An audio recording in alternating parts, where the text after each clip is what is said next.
Hello, everyone. Margaret Swift Thompson of Embrace Family Recovery here with you today to share this special series that I'm putting out on the Embrace Family Recovery podcast.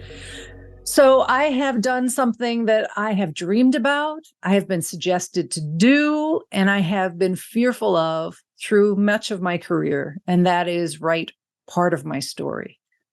I am excited to announce that I am in a collaboration created by Women's Speaker Association, a book entitled Voices of the 21st Century, Women Empowered Through Passion and Purpose. I, along with 44 other remarkable women from around the world, have chosen to write a chapter each based on the stories of our lives, our experiences about passion and purpose. And so I am thrilled during this series to introduce you to some of my co-authors. And in the next month leading up to the book launch on February 6th, I am honored and thrilled to share space on this platform with my co-authors. So buckle up and meet some of the women who I have been experiencing this journey with over the last year, leading up to the launch of our book, Voices of the 21st Century, Women Empowered Through Passion and Purpose.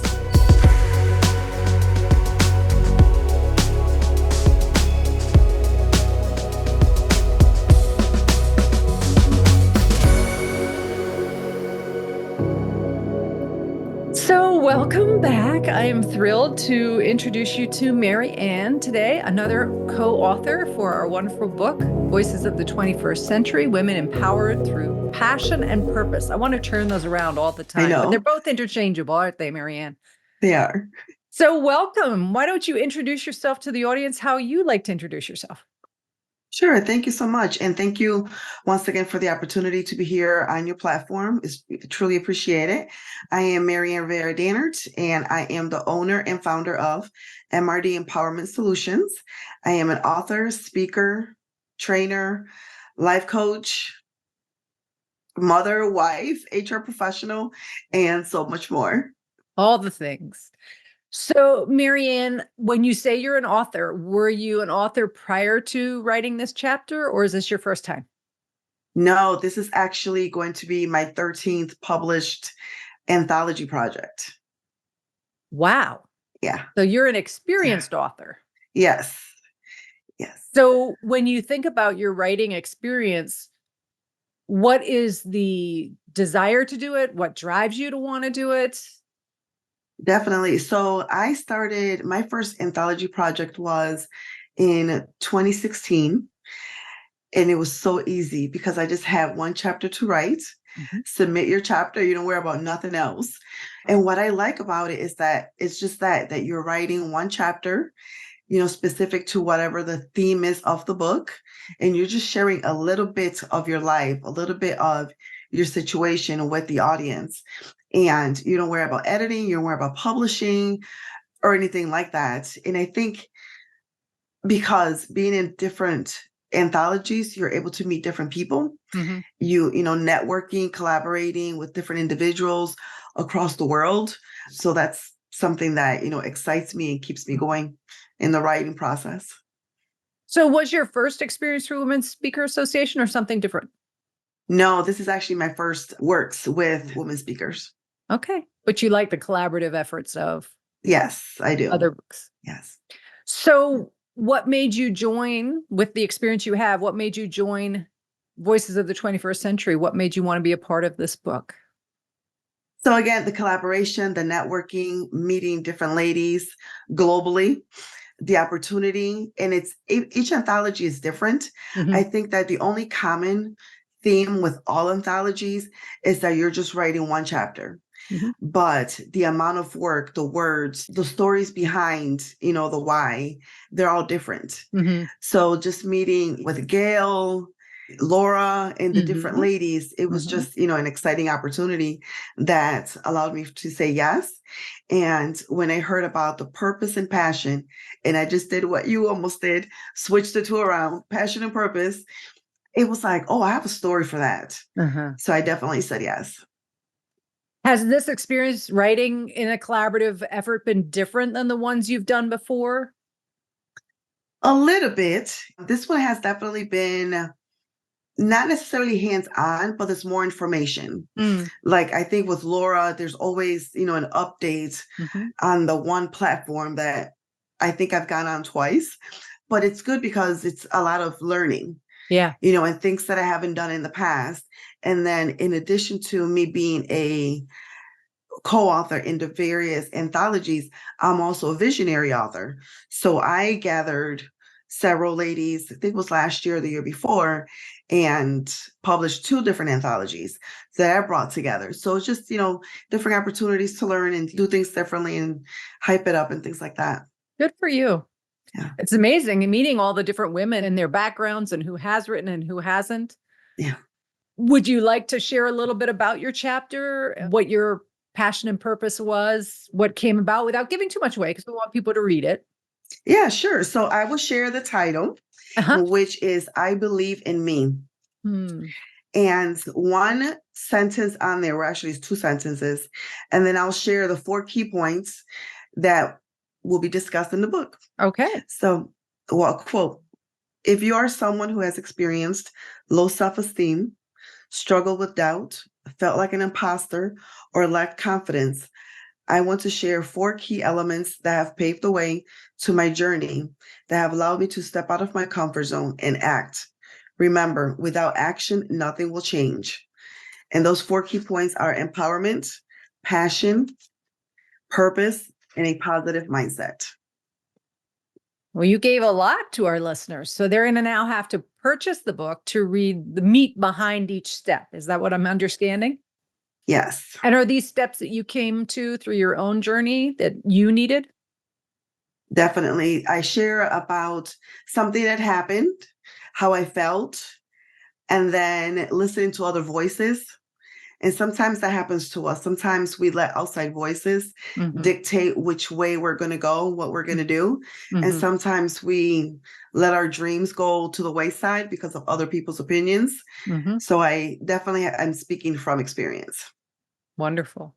So if somebody was to read your chapter and it was something you thought, wow, this would have been an amazing outcome. This is what I hope my readers will experience or feel. What would that look like? Would it be a slam dunk for you? What would that be? I will say that the reader will know that their voice matters, their thoughts matters, their dreams matter.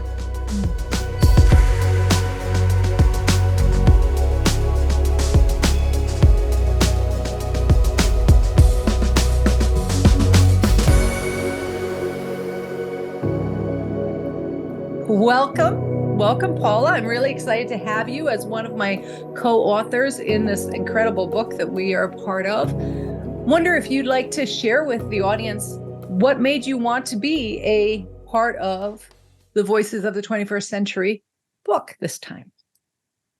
Well, this time, because this is my 4th book.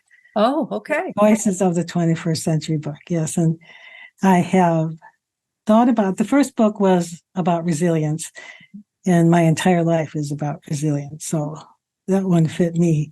And then I decide whether or not the next book will fit me. And I have for the last 2. And this one is really fitting me because I have gone from silenced voice to international voice by empowering others in many ways. I gave power to myself, but I also gave power to others.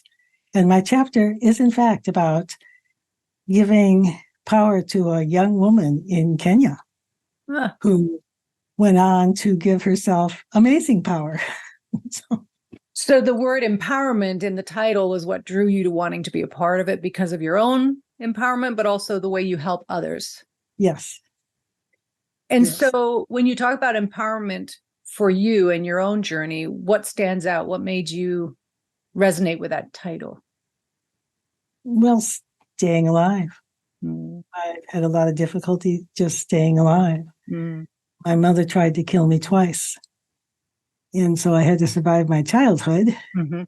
And when I was 12 years old, a boy in school pulled my chair out from under me. Medical professionals misdiagnosed that injury for 33 years. I have lived with out-of-place bones for 60 years. I'm still recovering. Eventually, I think I will not be in pain anymore. Mm-hmm. But it's taking a long time, and it's very difficult to earn money when your bones are out of place. Because sitting and standing normally are excruciatingly painful. And I became a widow at age 28 when our daughter was 8 months old. And so staying alive has been the focus of my life.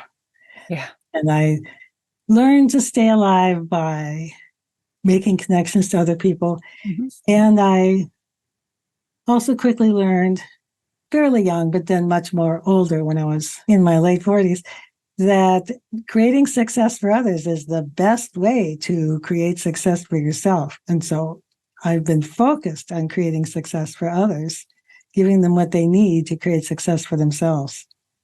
And how do you do that, Paula? Do you do that through your work? I draw positive attention to people whose work fits with my work. And I see everybody I encounter as a possibility for opportunity. So I create conversations whenever possible. I do it in my neighborhood where I live. I do it when I go out in public. I do it online. By creating connections to people in my neighborhood, I have been able to stay in the house I live in because other people made it financially possible for me to stay in the house without my asking them. It wasn't that they were giving me money. They were giving me opportunities to benefit financially.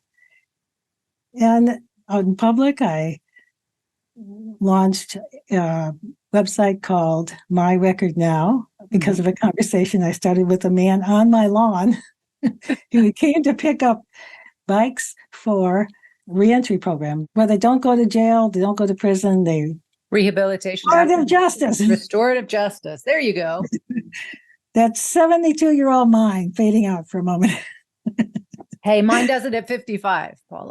Okay. So I started a conversation with him. We continued conversations in his office. He told me that mugshots are really hard on people who have them, and they are really negative for their lives. I watched a documentary about mugshots, which said that mugshots are bad. So I gave the restorative justice director the idea of creating a directory that allowed people with mugshots to have a different photograph of themselves, to give them a positive identity. I was giving this idea to the restorative justice organization. He said, "Oh, no, you do it." So now I have My Record Now, which allows people who have mugshots, who are out of prison, jail, whatever, mugshots to create an account. Nobody can see who is in the directory. To see someone's positive photograph, they have to type in a name and criminal record and mugshot, arrest record. They have to do that kind of search before they see someone on this directory. And then when the entry for that directory comes up, it shows a positive shot, what I call a now shot, a photograph of their life now. And it doesn't have to be just the face. I have a cat as an example of what a directory profile looks like in a mugshot. And this cat is in a tree. That's this cat's now shot. So do you still maintain that? Is that something you still do? Oh, yes, that's right. People can go myrecordnow.com, and it's free for the first year. The restorative justice director told me to make it free at first, and then to charge a low amount. So it's free for the first year. And then after that, it's $50 a year. And so far, every person who has put their now shot in the directory has created a profile. Their mugshot has disappeared. Like I have searched for this. There's not a lot of people on this directory yet, but every time someone comes on, I search for their mugshot after they come on the directory. I have not found a single one after they get on the directory. And I asked my web designer why this was happening. He does not know. It might be a gift from God. I don't know. Their mugshots just don't show up. That's amazing. It is amazing. So in the chapter, you chose Yes. to write about a story of someone you had worked with in Kenya. Yes, we met online. Actually, I didn't contact her. I said that I like to start conversations wherever I can. So I start conversations online.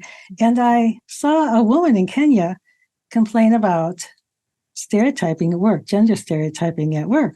Mm-hmm. I was doing an online workshop at that time about overcoming stereotyping. And I contacted her and offered it to her for free and said that we could meet once a month after that to help her hone her skills. She agreed. We set a date, a meet on Zoom for that. And she said, I invited a friend. Okay. So we did the workshop, set up the meeting for the next month. Oh, when the friend showed up, Rebecca Mara. We got to talking, and she did not want to talk about professional problems. She wanted to talk about her personal problems. So we did. And I gave her one piece of homework. I don't want to give away the whole chapter, but I gave her one piece of homework. And 7 months later, she tells me she's changed the world in Kenya. So that's the story in your chapter. That's the story. That's the story in my chapter. Yes.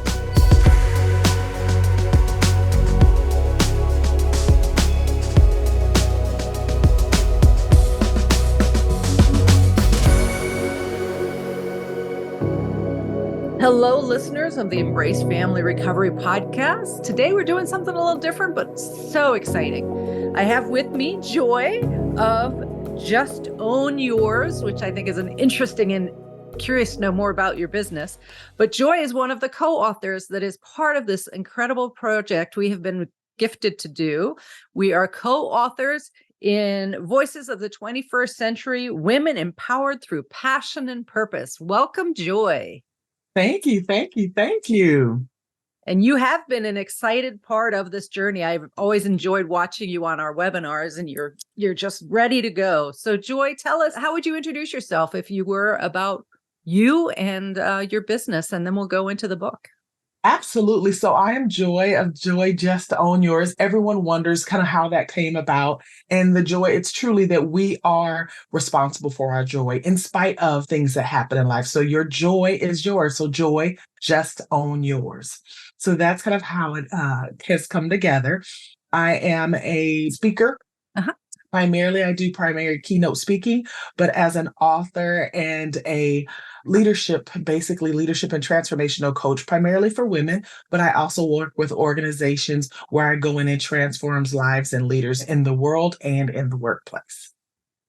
And Joy, one of the things we've not done a lot of in our meetings is get to know each other kind of personally. So I don't want to go too deep, but what led you to become a coach and assist people in finding their joy? What was the reason for that, or where did that come from for you?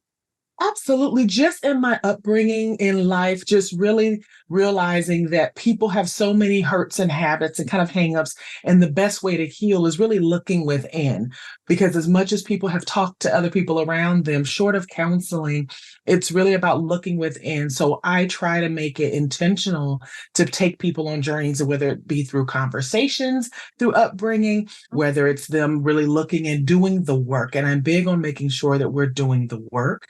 And just being the youngest of 3 girls in a home where you're always battling for something. So that was always that. And just through my journey of life and some of the personal challenges that I've experienced, it was one of those things where I knew that I had to be responsible. I couldn't turn my happiness over and my joy and that inner peace over to anyone else. And it wasn't my job to bring a damper on the world when I'm going through different things. So that was the premise behind it. And listening to women and sharing with women throughout my career, where I heard so many struggles, but yet I saw so much in the women that I was speaking with, but they couldn't see it in themselves. Yeah. And that's where it was like, okay, I want to work with women to pull out what I see in them so they can see it in themselves and they can really choose that shine and own their joy and really run with that. That is beautiful. And I think it's so accurate. I mean, when we're in our blind spots, we can't see it, but have someone come along and be able to pull out those awarenesses of all the strengths and the joy and the qualities within a human being. What a gift you bring to people. Thank you. So we're both authors in this amazing book coming out February 6th. And I am so inspired to be on this journey with everybody and hear it. I can't wait to read everyone's. I don't know about you, Joy. We got that copy and I was hesitant to read anyone's. I felt like, I don't know if I want to read everybody's, but I'm so excited to hear the story. And obviously it aligns beautifully with your work when you look at empowerment through purpose. What made you want to be a part of the book? So I had heard about the book and seen the other ones, and it was one of those things that when I reached out and started with hearing about the title, because it's always the voices of the 21st century, but women in power, like that was just one of those things where my big thing is empowering women, Right. Equipping them, encouraging them, and me stepping out of my career and going into my passion and my purpose. It was almost like, how would I not do this particular one? So Women Empowered Through Passion and Purpose, that was what drew me in. And then talking and seeing some of the sister authors on that very first call that we all had, it was just amazing to see the synergy and really building that network of women that we're going to do this together. Mm-hmm. And I have peeked a little bit at some of the chapters. I'm trying not to go through it because I want to do the same thing like you're doing, take the opportunity at different times to be able to hear and learn from the authors themselves. Yeah. Yeah. So when you thought about being it was kind of a no-brainer, the timing and the synchronicity of what you do and your purpose. Yeah. And what did you decide to write about without giving it away? What was your chapter on? It's almost obvious. It truly is about that joy and that shine, that what's within you already, it's already there. Yeah. So I kind of peel the layers back on what's already in you. And was it difficult to write? Did you find it challenging or did it come quite easily? It was challenging because like the thought and like something else came very easy. And then I told myself, no, you're going to go deeper. Even though when you read it or see it, it's almost obvious where I would go with, a chapter. But I really had to peel back some layers for myself to say, put it on paper. Mm-hmm. It's one chapter. You don't have to peel back all your layers, but you have to be vulnerable here so it can reach someone else and let them go through a vulnerable moment. And then on top of all the other chapters that I'm sure will be just as amazing. Mm-hmm. So yeah, it was a little challenging. Yeah, your word vulnerable really resonates with me. I speak all the time as you do, and mm-hmm. that's easy for me, but to write it down was just a different level of vulnerability. I didn't realize, because I am all about being transparent. When I'm at my speakings, I'm absolutely sharing. I'm putting stuff out there that I didn't even realize I would say. Right. Something about right. It's almost like maybe they'll forget it, I guess, or it applies to the moment. So it's easier to say. Right. But to actually write it and to have it on paper was one of those, this is that moment. Yeah. That you're there. You can't erase it. It's not an invisible ink. It's there forever. It's not in our journal. It's out there. Right. It's not in the journal you lock or hide or put away. It's out there. Right. So yeah. So do you want to give us a little sneak and read a little bit of your chapter? I would love to. Thank you. It can be easy to forget our shine. In the midst of life's challenges, we may feel like we have lost our way, or that our shine has dulled beyond repair. Nevertheless, in those moments, we need to remember that choosing joy and owning our shine requires intention and sacrifice. Being intentional in choosing joy challenges us to maintain a positive mindset that is reflected through our thoughts, words, and actions. It also dares us to grow past our own limited beliefs and fears to embrace our full potential. As women, incorporating positive psychology into our lives can have numerous benefits. Studies have shown that practicing gratitude, optimism, and mindfulness can lead to improved mental health, increased resilience, greater life satisfaction. By intentionally focusing on positive emotions and experiences, we can cultivate a more positive outlook on life and improve our overall well-being. So true. So if it was a slam dunk and our book comes out and somebody is reading your chapter, what would be a slam dunk? Like, what would be a woo that was worth every moment of writing it? Someone saying, aha, them having their aha moment that it's already in them. That yes, you are going to experience challenges in life, but they don't have to stop you.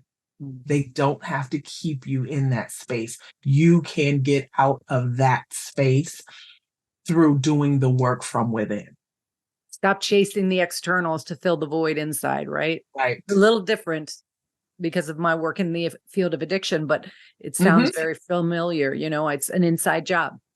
Yeah, it's a one day at a time. Like start searching your joy, choosing your joy every day is one day at a time. Because I like to say you can pick up in the morning your backpack of problems or your backpack of promise. What are you taking with you today? And it's all done one day at a time. There's no other way to do it.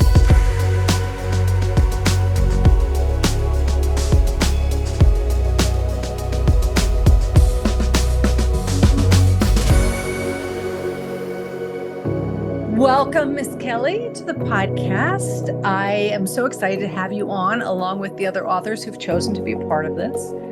And I would love you, Kelly, to introduce yourself to the audience as you would like to. How would you describe yourself? And we'll go from there. Okay. So I am Kelly Stonework, a communication strategist. Why? Because I believe that communication is key in our professional and our personal lives.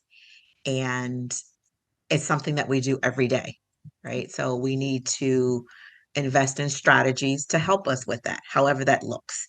I'm also a mom, a wife, an author, and I'm passionate about helping women or assisting women find their voice. And because I think that they can amplify their voice and strive in whatever and be successful in whatever they choose to do. Thus is we'll get into the book, the chapter, but that's where it came out of. So, Kelly, it seems like a natural fit to be a co-author in this book because Voices of the 21st Century, Empowered Through Passion and Purpose, seems like a really nice fit to your mission of helping women find their voice. So, have you ever written before? Is this your first time? No. So I have a book that's entitled The Ultimate Presentation Roadmap, How to Write, and that's WRITE for the RIGHT audience. So how to write for the right audience and present with confidence. So that just came out of, again, my passion of the communication skills. And then I've seen it. I've seen it at work, even though that wasn't my full-time job. I taught a class to the corporation that I was working with. The employees came to this class. My manager at the time allowed for me 4 times a year to teach this class. And I just saw how some women, some of the culture would say that they're not supposed to speak up. The culture would say you're not supposed to have eye contact. And so I was empathetic to that. But I told him in business, it's so critical. So start out small, don't think, oh, I've got to make a presentation to hundreds of people. Start out with just your one-on-one with your manager. Make that be, when you start in a safe space, then maybe ask for some time for you to talk to your team in the team meeting. Can you lead the team meeting? And then, just grow it from there. So that's where that came from. It's interesting, Kelly, because today I've had you and another sister author in this book share that they have written before. And I know last interviews I had somebody who had also, but a lot of us are really new at this. This is like a new venture. Was writing this chapter different for you than the book? It was different in that the book is literally a roadmap. So the first chapter is the first step in the roadmap. Whereas this chapter, it was birthed out of my own story, right? Which is permission. Before it was just permission granted. Mm-hmm. And when I say that, that's birthed out of my own story, because I told you I was in a corporation, but I was literally sick on Sunday nights because I knew I had to go to work and do the same thing Monday morning.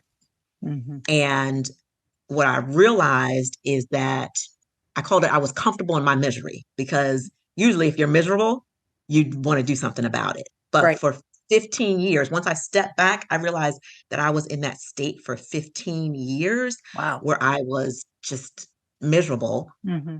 But I said, permission granted, because I still had the mindset of, like, when you're in grade school Mm-hmm. and you have to get a permission slip to do something.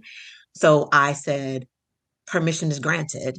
And then with the speaking part, one of my friends, I would tell them, if you're nervous, stop thinking about yourself, right? Think about the audience, Right. and the message that only you can give and they can only receive if you give it, right? And so one of my friends said, why don't you, instead of saying to stay for stop thinking about you, why don't you, with the women's, empowerment, Mm-hmm. change it to start thinking about you. So now I trademark permission granted to stay, and stay stands for start thinking about you.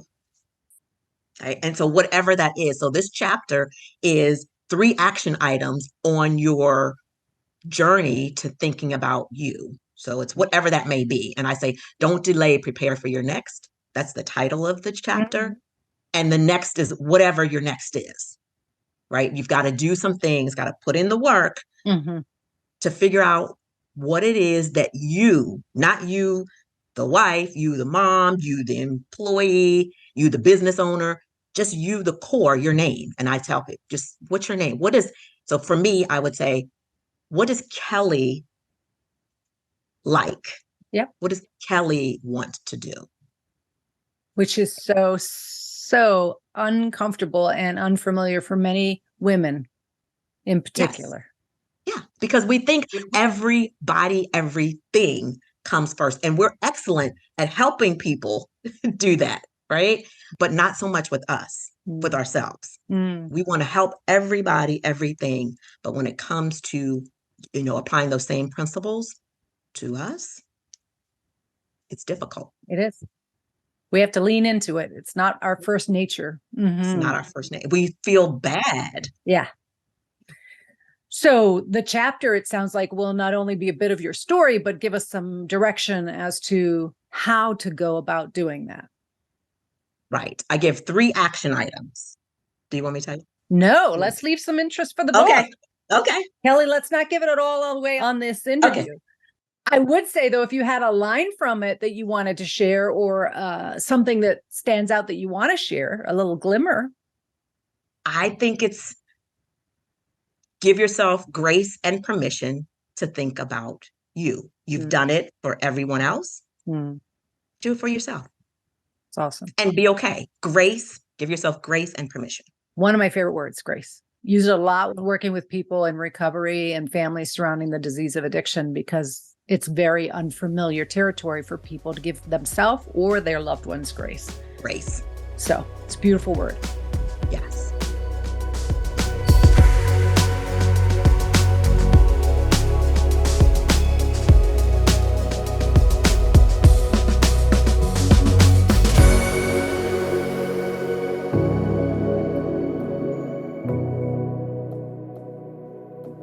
Remarkable, the courage and tenacity and strength of women to be vulnerable and authentic and share tips and strategies and resources from their story for each of us to learn from.